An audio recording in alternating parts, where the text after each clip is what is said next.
പണ്ട് വളരെ അപൂർവമായിട്ട് കണ്ടിരുന്നതും എന്നാൽ ഇന്ന് വളരെ കോമൺ ആയിട്ട് ആൾക്കാരിൽ കാണുന്നതുമായിട്ടുള്ള ഒരു ക്യാൻസറാണ് കുടലിലെ ക്യാൻസർ അല്ലെങ്കിൽ കോളൻ ക്യാൻസർ എന്ന് പറയുന്നത്.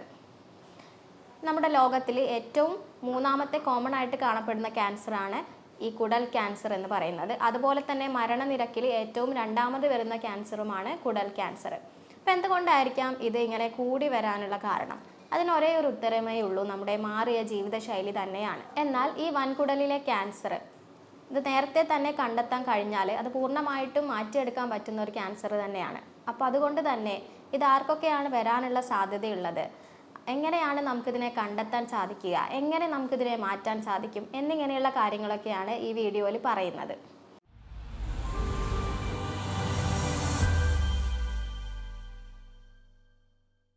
അപ്പം പ്രധാനമായിട്ടും ഇതിൻ്റെ കാരണങ്ങളെ നമുക്ക് രണ്ട് രീതിയിൽ പറയാം. അതായത് മോഡിഫയിങ് റിസ്ക് ഫാക്ടേഴ്സ് എന്നും നോട്ട് മോഡിഫയിങ് റിസ്ക് ഫാക്ടേഴ്സ് എന്നും. മോഡിഫയിങ് എന്ന് പറയുമ്പോൾ നമ്മളെ കൊണ്ട് മാറ്റാൻ പറ്റുന്ന കാരണങ്ങൾ, നോൺ മോഡിഫയിങ് എന്ന് പറഞ്ഞാൽ നമ്മളെ കൊണ്ടൊന്നും ചെയ്യാൻ കഴിയില്ല. അതിൽ വരുന്നതാണ് നമ്മുടെ പാരമ്പര്യം. ഇതിൻ്റെ പ്രധാനപ്പെട്ട ഒരു ഘടകമാണ്. ഇപ്പോൾ നിങ്ങളുടെ കുടുംബത്തിൽ അല്ലെങ്കിൽ നിങ്ങളുടെ റിലേറ്റീവ്സിനോ നിങ്ങളുടെ ഫാമിലിയിൽ തന്നെയോ ഇങ്ങനെ കുടലിൽ ക്യാൻസറൊക്കെ വന്ന ആൾക്കാരുണ്ടെന്നുണ്ടെങ്കിൽ നിങ്ങൾക്കും അത് വരാനുള്ള സാധ്യത 10% ഉണ്ട് എന്നുള്ളതാണ്. അതുകൂടാതെ മറ്റൊരു ഫാക്ടർ എന്ന് പറയുന്നതാണ് പുരുഷന്മാർ. സ്ത്രീകളെക്കാട്ടിലും കൂടുതൽ പുരുഷന്മാരിലാണ് ഇത് വരാനുള്ള സാധ്യത കൂടുതലായിട്ടുള്ളത്. അതുകൂടാതെ നമ്മുടെ ഇൻഫ്ലമേറ്ററി ബവൽ ഡിസീസ്, അതായത് അൾസറേറ്റീവ് കോളൈറ്റിസ്, ക്രോൺസ് ഡിസീസ് പോലെയുള്ള അസുഖങ്ങളുള്ളവർക്ക് ക്യാൻസർ ആവാനുള്ള സാധ്യത കൂടുതലായിട്ട് പറയുന്നുണ്ട്. അതുകൂടാതെ വൻകുടലിൽ എന്തെങ്കിലും ദശ പോലെയോ പോളിപ്പൊക്കെ ഉള്ള ആൾക്കാരിൽ അത് കുറേ വർഷങ്ങൾക്ക് ശേഷം ഭാവിയിൽ അത് ക്യാൻസറായിട്ട് വരാനുള്ള സാധ്യതയും പറയുന്നുണ്ട്. ഇതൊക്കെ നമ്മളെ കൊണ്ട് മാറ്റാൻ കഴിയാത്ത കാര്യങ്ങളാണ്. എന്നാൽ നമ്മളെ കൊണ്ട് മാറ്റാൻ കഴിയുന്ന ചില കാര്യങ്ങളുമുണ്ട്. ഇപ്പം നിങ്ങളുടെ ഫാമിലിയിൽ തന്നെ ഇങ്ങനെ കുടൽ ക്യാൻസറൊക്കെ വന്ന ആളുകളൊക്കെ ഉണ്ടെന്നുണ്ടെങ്കിൽ നിങ്ങൾക്കും അത് വരാനുള്ള സാധ്യത വളരെ കൂടുതലാണ്. അപ്പോൾ ഇത് വരാതെ നിങ്ങൾക്ക് അതിനെ എങ്ങനെ പ്രിവെൻറ്റ് ചെയ്യുക അല്ലെങ്കിൽ പ്രതിരോധിക്കാം, അതാണ് നിങ്ങളെ കൊണ്ട് മാറ്റാൻ കഴിയുന്ന കാരണങ്ങൾ എന്ന് പറയുന്നത്. അതിൽ പ്രധാനമായിട്ട് വരുന്നതാണ് ഒന്ന് വ്യായാമമില്ലായ്മ എന്നുള്ളത്. അതായത് പൊണ്ണത്തടി, അമിതവണ്ണം, വ്യായാമമില്ലായ്മ, ഇതൊക്കെ ഈ ഒരു കുടൽ ക്യാൻസറിലേക്ക് നയിക്കുന്ന ഒരു പ്രധാനപ്പെട്ട ഒരു കാരണമാണ്. അതുകൂടാതെ നിങ്ങൾ കൂടുതൽ റെഡ് മീറ്റ്, അതായത് ബീഫ്, മട്ടൺ, പോർക്കൊക്കെ കഴിക്കുന്ന ആളുകളാണ് എന്നുണ്ടെങ്കിൽ കുടൽ ക്യാൻസർ വരാനുള്ള സാധ്യതയുണ്ട്. ഇപ്പോൾ എന്തെങ്കിലും നിങ്ങൾ ആഴ്ചയിൽ ഒരിക്കലോ മാസത്തിലൊരിക്കലോ കഴിച്ചാൽ പ്രശ്നം വരും എന്നുള്ളതല്ല. നിങ്ങൾ ഡെയിലി ഇതൊക്കെ കഴിക്കുന്ന ആളുകളാണ് എന്നുണ്ടെങ്കിൽ കുടൽ ക്യാൻസർ വരാനുള്ള സാധ്യത വളരെ കൂടുതലാണ്. അതുകൂടാതെ സ്മോക്കിംഗ്, ആൽക്കഹോൾ ശീലമുള്ളവരിൽ, ഡയബറ്റീസ് ഉള്ള ആൾക്കാരിലൊക്കെ സാധ്യത കൂടുതലായിട്ട് പറയുന്നുണ്ട്.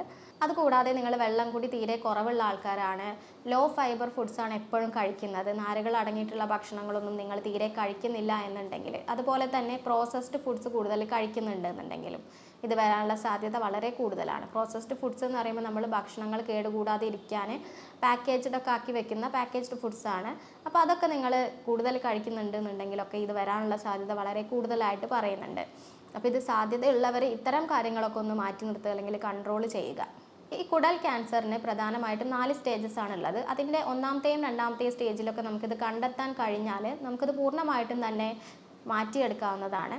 അപ്പോൾ ഇതിൻ്റെ ലക്ഷണങ്ങൾ എന്തൊക്കെയാണെന്നുള്ളത് നിങ്ങൾ അറിഞ്ഞിരിക്കുക. നിങ്ങൾക്ക് ഇത്തരത്തിലുള്ള ലക്ഷണങ്ങൾ ഉണ്ടെന്നുണ്ടെങ്കിൽ നിങ്ങൾ ഒരിക്കലും ഇത് അവഗണിക്കാൻ പാടുള്ളതല്ല.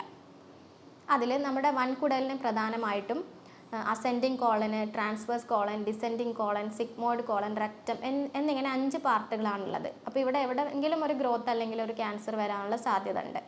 അപ്പം അത് വലത് ഭാഗത്ത് വന്നാലും ഇടത് ഭാഗത്ത് വന്നാലും ലക്ഷണങ്ങൾ വ്യത്യസ്തമായിട്ടാണ് ഉണ്ടാവുക. ഇടത് ഭാഗത്താണ് വരാനുള്ള സാധ്യത കൂടുതലായിട്ട് കണ്ടുവരുന്നത്. അപ്പം ഇടത് ഭാഗത്ത് വരികയാണ് എന്നുണ്ടെങ്കിൽ നിങ്ങൾക്ക് മലത്തിൽ രക്തം കാണപ്പെടാനുള്ള സാധ്യതയുണ്ട്. മലത്തിൽ രക്തം കോളൻ ക്യാൻസറിന് മാത്രമൊന്നുമല്ല, പൈൽസ്, ഫിഷർ പോലുള്ള ബുദ്ധിമുട്ടുകൾക്കൊക്കെ ഇങ്ങനെ ഉണ്ടാവും. അപ്പോൾ നിങ്ങൾ മലത്തിൽ രക്തം കാണുകയാണ് എന്നുണ്ടെങ്കിൽ തീർച്ചയായിട്ടും ഒരു ഡോക്ടറെ കൺസൾട്ട് ചെയ്യുക. അപ്പോൾ ഡോക്ടർ എക്സാമിൻ ചെയ്ത് നോക്കുന്ന സമയത്ത് അവിടെ പൈൽസിൻ്റെയോ ഫിഷറിൻ്റെയോ അങ്ങനെ അടയാളങ്ങളോ ഒന്നുമില്ല, പക്ഷേ മലത്തിലൂടെ രക്തം വരുന്നു എന്നുണ്ടെങ്കിൽ അതിൻ്റെ ഫർദറായിട്ടുള്ള പിന്നീടുള്ള നിങ്ങളുടെ കൊളോണോസ്കോപ്പി പോലെയുള്ള കാര്യങ്ങളൊക്കെ ചെയ്താൽ നിങ്ങൾക്ക് ക്യാൻസർ ഉണ്ടോ ഇല്ലേ എന്നുള്ളത് നമുക്ക് മനസ്സിലാക്കാൻ പറ്റും. അപ്പം അങ്ങനെയുള്ള ഒരു ലക്ഷണം നിങ്ങൾ ഒരിക്കലും അവഗണിക്കാൻ പാടുള്ളതല്ല.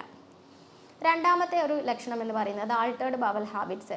അതായത് നിങ്ങൾക്ക് ഒരാഴ്ച കോൺസ്റ്റിപ്പേഷൻ അല്ലെങ്കിൽ മലബന്ധം വന്നു, അടുത്ത ആഴ്ച വയറിളക്കം വന്നു, അല്ലെങ്കിൽ 2 ദിവസം മലബന്ധം, 2 ദിവസം വയറിളക്കം, അങ്ങനെ ഒരു സ്ഥിരമായിട്ടുള്ള രീതിയിലല്ല പോകുന്നത്. എപ്പോഴും ഇതിങ്ങനെ മാറിക്കൊണ്ടിരിക്കുകയാണെന്നുണ്ടെങ്കിൽ, അത് കുറച്ച് കാലമായിട്ട് അങ്ങനെ ആണെന്നുണ്ടെങ്കിൽ നിങ്ങൾ തീർച്ചയായിട്ടും ശ്രദ്ധിക്കേണ്ട ഒരു കാര്യമാണ്.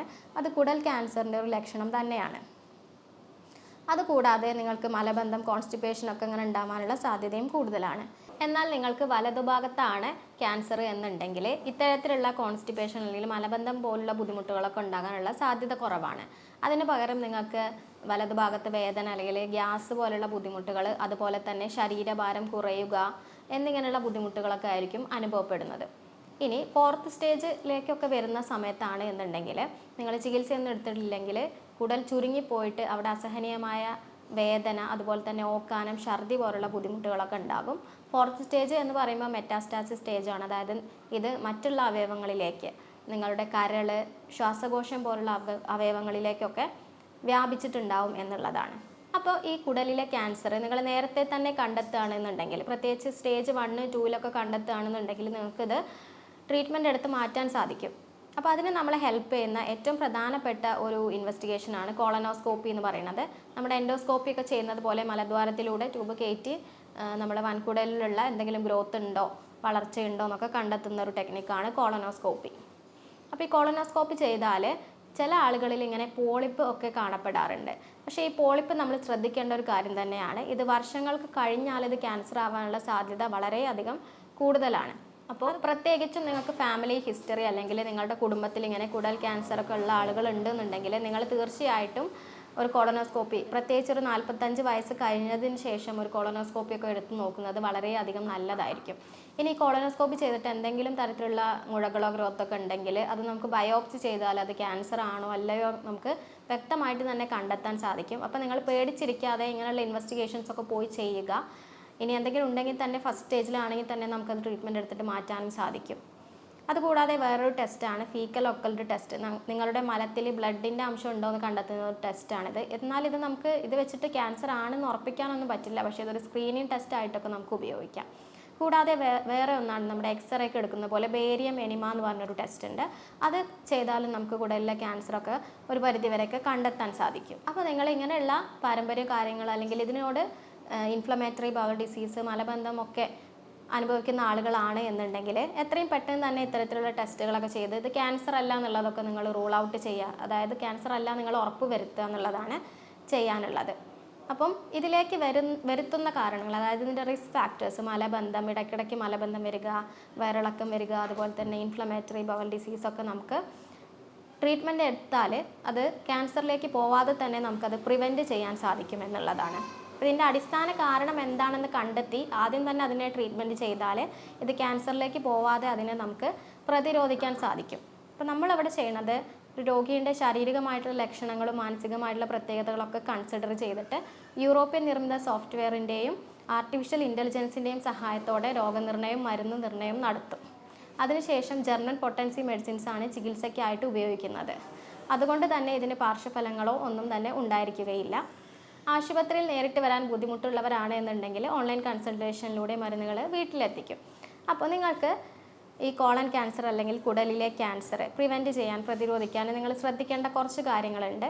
ഒന്നാമതായിട്ട് ഞാൻ നേരത്തെ പറഞ്ഞതുപോലെ നിങ്ങൾ വ്യായാമം ചെയ്യുക എന്നുള്ളതാണ്. പൊണ്ണത്തടിയൊക്കെ ഉള്ള ആൾക്കാരിൽ വരാനുള്ള ചാൻസ് വളരെ കൂടുതലാണ്. അപ്പോൾ നിങ്ങൾ വ്യായാമം ചെയ്യുമ്പോൾ എയറോബിക് എക്സസൈസ് ചെയ്യാൻ വേണ്ടി ശ്രദ്ധിക്കുക. അതായത് വിയർക്കുന്ന രീതിയിലുള്ള വ്യായാമമാണ് നിങ്ങൾ ചെയ്യേണ്ടത്. അതുകൂടാതെ തന്നെ റെഡ് മീറ്റ് കഴിക്കുന്നത് പരമാവധി കുറയ്ക്കുക. നിങ്ങൾ ദിവസവും റെഡ് മീറ്റ് അല്ലെങ്കിൽ ബീഫ്, മട്ടൺ, പോർക്കൊക്കെ കഴിക്കുന്ന ആൾക്കാരാണെന്നുണ്ടെങ്കിൽ അത് പരമാവധി കുറയ്ക്കുകയാണ് വേണ്ടത്. അതുകൂടാതെ തന്നെ നേരത്തെ പറഞ്ഞതുപോലെ പ്രോസസ്ഡ് ആയിട്ടുള്ള ഫുഡ്സ്, ഒരുപാട് കാലം കേടുകൂടാതെ ഇരിക്കാൻ കുറേ കെമിക്കൽസൊക്കെ ആഡ് ചെയ്തിട്ടുള്ള ഭക്ഷണങ്ങളാണ്, അത് കഴിക്കുന്നതും പരമാവധി ഒഴിവാക്കുക. പിന്നെ നിങ്ങളുടെ വൻകുടലിൻ്റെ ആരോഗ്യം നിലനിർത്താൻ ഡയറ്ററി ഫൈബേഴ്സ് അല്ലെങ്കിൽ നാരുകൾ അടങ്ങിയിട്ടുള്ള ഭക്ഷണം ധാരാളമായിട്ട് കഴിക്കുക. നമ്മുടെ ക്യാരറ്റ്, ബീട്രൂട്ട്, ബ്രൊക്കോളി എന്നിവയിലൊക്കെ ധാരാളം ഡയറ്ററി ഫൈബേഴ്സ് ഉണ്ട്. അതുകൂടാതെ ഓട്സ്, തവിടുള്ള അരി, ബാർലി എന്നിവയൊക്കെ നിങ്ങൾക്ക് കഴിക്കാം. കൂടാതെ ഫ്രൂട്ട്സ്, നമ്മുടെ പേരയ്ക്ക, പപ്പായ, ഓറഞ്ച് എന്നിവയൊക്കെ ജ്യൂസ് അടിക്കാതെ തന്നെ നിങ്ങൾ കഴിക്കുക. ജ്യൂസ് അടിച്ചാൽ അത് നാരുകൾ നഷ്ടപ്പെടാനുള്ള സാധ്യതയുണ്ട്. അതുകൂടാതെ മുളപ്പിച്ച പയർ, സാലഡുകൾ അതൊക്കെ നന്നായിട്ട് ഭക്ഷണത്തിൽ ഉൾപ്പെടുത്തുക. ഈ ഡയറ്ററി ഫൈബേഴ്സ് നിങ്ങളുടെ വൻകുടലിൻ്റെ ചലനത്തെയും ആഗിരണത്തെയും വളരെയധികം സഹായിക്കുന്നുണ്ട്. അപ്പോൾ ഇത്തരത്തിലുള്ള കാര്യങ്ങളൊക്കെ നിങ്ങൾ ചെയ്താൽ നിങ്ങൾക്ക് ഫാമിലി ഹിസ്റ്ററി ഉള്ള ആളുകളാണെങ്കിലും മറ്റെന്ത് റിസ്ക് ഫാക്ടേഴ്സ് ഉണ്ടെങ്കിലും അത് ക്യാൻസറിലേക്ക് പോവാതെ അതിനെ തടയാൻ നിങ്ങൾക്ക് സാധിക്കും. അപ്പോൾ ഇതുമായി ബന്ധപ്പെട്ട് നിങ്ങൾക്ക് എന്തെങ്കിലും സംശയങ്ങളൊക്കെ ഉണ്ടെങ്കിൽ താഴെ കാണുന്ന നമ്പറിൽ നിങ്ങൾക്ക് എന്നെ കോൺടാക്റ്റ് ചെയ്യാവുന്നതാണ്. സ്നേഹത്തോടെ doctor Sreekala, senior consultant, doctor Basil Soumya hospital, Pandikkad, Malappuram ജില്ല.